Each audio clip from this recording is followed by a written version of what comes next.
This is the third in our series of videos on the policy issues surrounding the so-called LavScam scandal, now engulfing the Trudeau government. This video looks at the issue of the propriety of Jody Wilson-Raybould, the former Justice Minister, taping a conversation between herself and the then Clerk of the Privy Council, Michael Wernick, on the very issues at the heart of LavScam. The tape's existence came to light when Wilson-Raybould submitted it as part of her supplementary written evidence to the Commons Justice Committee that heard her original testimony about LavScam in late February. The impropriety of the recording was highlighted by the Prime Minister, Justin Trudeau, as the headline reason why he was expelling Wilson-Raybould and her former cabinet colleague, Jane Philpott, from the Liberal caucus. According to the PM, this action by Wilson-Raybould broke the trust that must exist in order for members of the Liberal caucus to work together. The PM qualified the recording as unconscionable, and this view was echoed by numerous Liberal caucus members as justifying the expulsion of the two MPs. One MP qualified the recording of Wernick as, quote, entrapment, suggesting that Wilson-Raybould used her knowledge that a recording was being made in order to maneuver Wernick into making damaging statements that he might not have made on the record. At first blush, this argument has some credibility. Any enterprise, including a political party, must have a certain level of trust and mutual confidence in order to function. And this requirement is even stronger within cabinet, where ministers must have a minimum of trust in each other for government to work and for decisions to be made. Moreover, Wilson-Raybould is a non-practicing lawyer, and the legal profession has ethical rules against recording conversations without informing the other party. Wilson-Raybould herself acknowledges that her action would, in normal circumstances, be inappropriate, to use her word. The key phrase here is in normal circumstances. Was there something about the circumstances in which Jody Wilson-Raybould found herself which might ethically justify an action that ordinarily would be beyond the pale? I think there's a strong case for Wilson-Raybould's perspective, that she found herself in the unenviable position of having conflicting moral obligations. In other words, in a situation that was not of her creation, there was no course of action available to her that did not require her to neglect one ethical obligation or another. In these circumstances, she had to make a choice which obligation to override. Did she make the right choice? Let's look first at the conflicting obligations.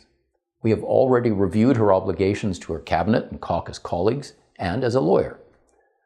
Against those must be set her obligation as the Justice Minister and Attorney General to protect the integrity of the rule of law and prosecutorial independence at the heart of LavScam, and to denounce attempts to damage or twist these fundamental principles for improper and unethical reasons, even when those attempting to do so are her cabinet and political colleagues, to whom she owes a duty of good faith collaboration.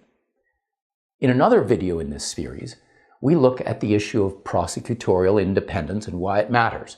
So I will take it as read here that this principle is important and worth defending.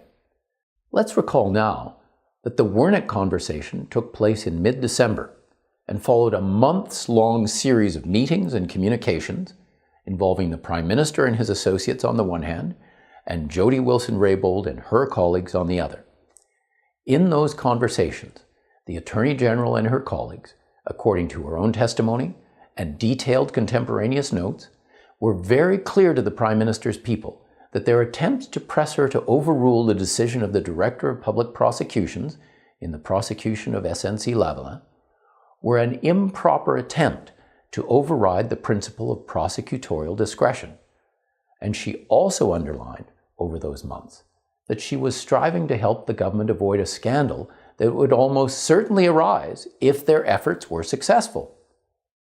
By the time of the Wernick discussion in December, it would appear that Wilson-Raybould had concluded that her entreaties to respect the rule of law, constitutional principles, and the reputation of the government were falling on deaf ears. Indeed, one of Trudeau's most senior advisors had been completely dismissive of legal technicalities being used to obstruct the government's political agenda. Finally, she was under the impression that if she did not play ball, there was a serious possibility she would be fired as Justice Minister and a new minister put in place who might be more accommodating of the government's agenda. On my reading of the facts we possess, at this juncture, Wilson-Raybould decided that her obligations of cabinet and caucus solidarity did not require her to acquiesce in what clearly appeared to her as a conspiracy by senior government figures improperly to influence the justice system and undermine the prosecutorial independence she was sworn to protect and uphold as Attorney General. In other words, her obligation to protect the integrity of the rule of law overrode her other obligations. Given this unenviable choice, I hope I would have had the strength of character to do what Jody Wilson-Raybould did, which was to ensure that indisputable evidence of these efforts was preserved. Hence, the recording. Jane Philpott came closest to putting the recording in proper perspective. In her letter following her expulsion from caucus, she wrote that the government's approach now appears to be focused on whether Jody Wilson-Raybould should have audiotaped the clerk instead of the circumstances that prompted Jody Wilson-Raybould to feel compelled to do so.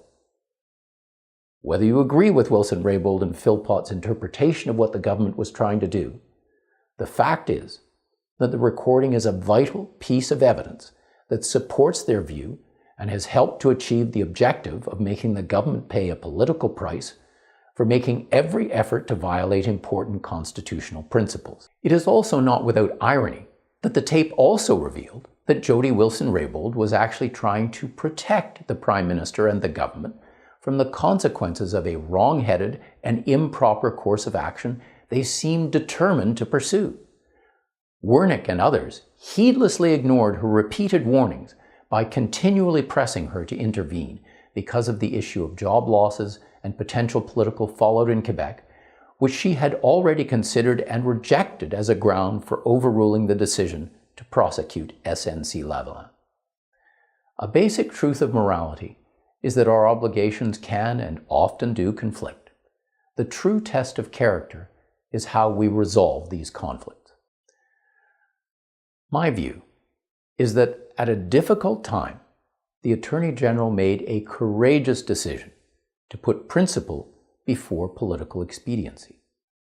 The focus now should be on the propriety of the actions of those who put her in the position where such a choice had to be made. I'm Brian Lee Crowley for the Macdonald Laurier Institute.